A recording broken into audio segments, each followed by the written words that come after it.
Bismillahirrahmanirrahim. Assalamualaikum warahmatullahi wabarakatuh. Alhamdulillahirabbil alamin. Hamdan katsiran thayyiban mubarakan fih. Allahumma shalli wa sallim ala Rasulillah wa ala alihi wa sahbihi ajmain. Alhamdulillah, pada kesempatan yang kali ini saya sebagai pembina Bi'ah Islamiyah akan menjelaskan atau memperkenalkan apa itu Bi'ah Islamiyah di SMK Informatika Al-Irsyad Al-Islamiyah. Mungkin ini nama yang bisa dibilang cukup asing, bahkan di sekolah-sekolah Islam pun belum tentu ada organisasi yang bernama Bi'ah Islamiyah. Kalau di negeri itu biasanya namanya Rohis. Akan tetapi Bi'ah Islamiyah ini bisa dibilang sangat terintegrasi kepada seluruh kegiatan pembelajaran. Nah, Bi'ah Islamiyah ini kalau diartikan dari segi bahasa, berasal dari bahasa Arab. Bi'ah itu artinya adalah lingkungan, Islamiyah adalah Islami. Sehingga bisa diartikan bahwasanya Bi'ah Islamiyah itu adalah lingkungan yang Islami. Maka bisa diartikan bahwasanya Bi'ah Islamiyah ini adalah organisasi di sekolah kita yang mengurus segala sikap, perilaku setiap siswa atau siswi yang ada di sekolah kita, bahkan guru-guru juga dan karyawan harus menjadi bagian orang yang mampu menjaga sikap dan perbuatan seislami mungkin. Islami itu artinya adalah setiap perkataan, sikap, ataupun perbuatannya sesuai dengan syariat Islam yang ada di dalam Al-Quran dan juga As-Sunnah. Selanjutnya, apa sih sebetulnya fungsi dari Bi'ah itu sendiri dan tugas para pengurusnya? Adapun fungsinya adalah menjadikan siswa sebagai seorang pelajar muslim dan muslimah yang taat kepada aturan sekolah dan juga aturan agama. Dan insya Allah aturan di sekolah kita sudah disesuaikan dengan syariat Islam, artinya insya Allah tidak ada aturan sekolah yang melanggar aturan agama. Selanjutnya, menjadikan siswa berakhlakul karimah dan menjalankan adab-adab harian di lingkungan sekolah. Ketiga, membuat lingkungan yang nyaman dari pergaulan yang buruk dan saling mengoreksi atau mengislah. Ya, artinya Bi'ah ini menjadi motor penggerak agar sesama siswa itu mau untuk menegur, mengoreksi ketika temannya ada yang bersalah, tidak cuek gitu ya.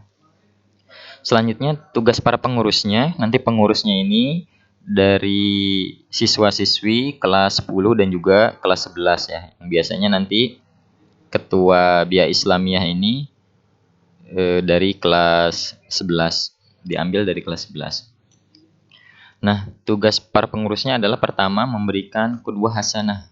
Qudwah hasanah itu adalah contoh yang baik kepada seluruh siswa dengan mematuhi segala syariat Islam. Artinya nanti apabila kalian anak-anak kelas 10 khususnya tertarik untuk masuk ke Bi'ah Islamiyah, maka memang harus betul-betul siap.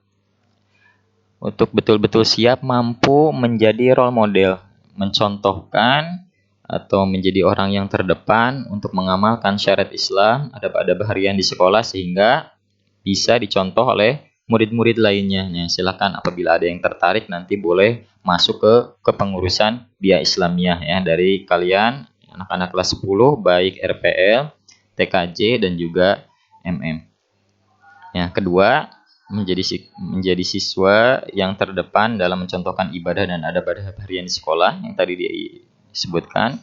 Kemudian mengajak kepada kebaikan dengan mematuhi aturan Bi'ah Islamiyah, begitu juga aturan lainnya yang ada di kesiswaan ya, karena memang Bi'ah Islamiyah ini masih satu kesatuan gitu ya dengan kesiswaan. Kalau kesiswaan itu mengurus masalah hal-hal yang sifatnya adalah aturan umum, sedangkan Bi'ah ini adalah aturan-aturan mengenai yang berkaitan dengan agama Islamnya. Nah, kemudian selanjutnya mengoreksi dan menasehati setiap siswa yang melanggar aturan Bi'ah Islamiyah sekaligus dibolehkan menghukum. Ya, nanti setiap habis zuhur itu biasanya ada pengumuman-pengumuman dari BIA Islamiyah, termasuk siapa saja siswa-siswa yang melanggar aturan BIA. Nanti biasanya setelah zuhur itu kita panggil, kita bina, ya nanti ada hukuman-hukumannya ya. Setiap ada yang melanggar nanti ada hukumannya. Sedangkan hukumannya apa, tata tertibnya seperti apa, ya kita nanti bisa mengetahui. Ya, kita lihat di slide selanjutnya.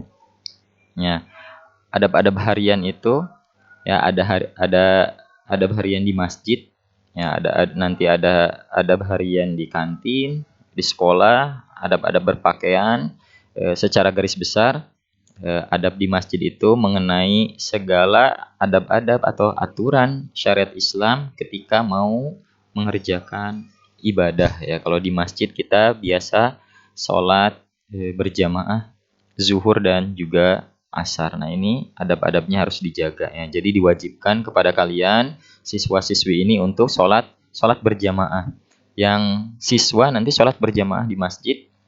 Ya, sedangkan yang siswi itu biasanya kalau tidak di lab, ya, lab komputer bisa di ruang aula. Nah, selanjutnya ada adab bergaul dengan lawan jenis ya. Di sekolah kita tidak diperkenankan berkholwat yang berdua-duaan. Artinya sekolah kita sekolah Islam tidak sama seperti mungkin kalau dari kalian ada yang dulunya di sekolah negeri, ya tidak dibenarkan di sekolah kita antara lawan jenis laki-laki dan perempuan itu berdua-duaan sekalipun alasannya untuk mengerjakan tugas bersama misalkan. Nah, ini tidak diperkenankan di sekolahan kita ya. Tidak boleh sampai berdua-duaan. Ya, begitu juga dengan aturan-aturan lainnya lah. Nanti kalian bisa tahu ya ada adab-adab apa saja karena nanti ketika kalian sudah datang ke sekolah belajar dengan tatap muka, adab-adab atau aturan-aturan itu akan ditempel di setiap ruangan ya, di setiap tempat. Di masjid akan ada adab bergaul, nanti di kelas juga akan ditempel. Selanjutnya ada adab di kelas. Nah, ini ya seputar tentang bagaimana memulai belajar, bagaimana akhlakul karimah kepada teman kalian sesama siswa, begitu juga kepada guru, bagaimana etika-etika ketika kalian berhadapan dengan guru, mendengarkan pembelajaran seperti apa. Nah, nanti kalian harus mengikuti adab-adab tersebut. Ya. Selanjutnya, ya, ada adab-adab ketika di kantin ya. Paling utamanya tentu kalian harus makan dengan duduk membaca doa terlebih dahulu gitu kan ya. Nah, nanti kalian juga bisa melihat adab-adab di kantin karena nanti bakal ditempel di tembok kantinnya. Nah, selanjutnya ada adab-adab tentang berpakaian ya. Nanti kita akan pelajari lah lewat PJJ ini, kita akan mempelajari secara khusus bagaimana sih adab-adab berpakaian, karena dalam BIA ini salah satu yang dikedepankannya selain masalah ibadah sholat gitu ya, yaitu tentang adab-adab berpakaian ya.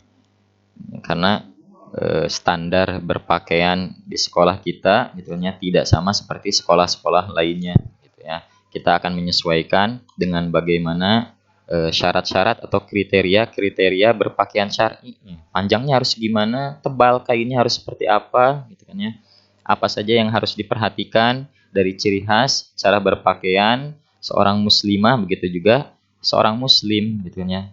Batasan auratnya seperti apa. Nah, itu yang akan nanti kita bahas di PJJ dan memang itu menjadi adab atau aturan di BIA Islamiyah juga. Yang mana semuanya adab-adab baik berpakaian di kelas, di kantin dan lain sebagainya itu ada aturan-aturannya dan juga ada hukumannya, punishment-nya ya. Untuk masalah punishment nanti akan menyusul gitu ya, karena memang belum tatap muka gitu ya.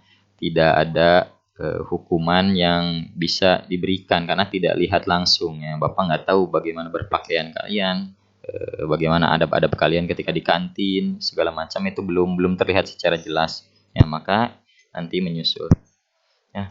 Mungkin itu saja dari perkenalan BIA Islamiyah, yang intinya adalah BIA Islamiyah ini ingin menjadikan lingkungan sekolah itu lingkungan yang islami, lingkungan yang islami itu bisa dilihat dari para penduduk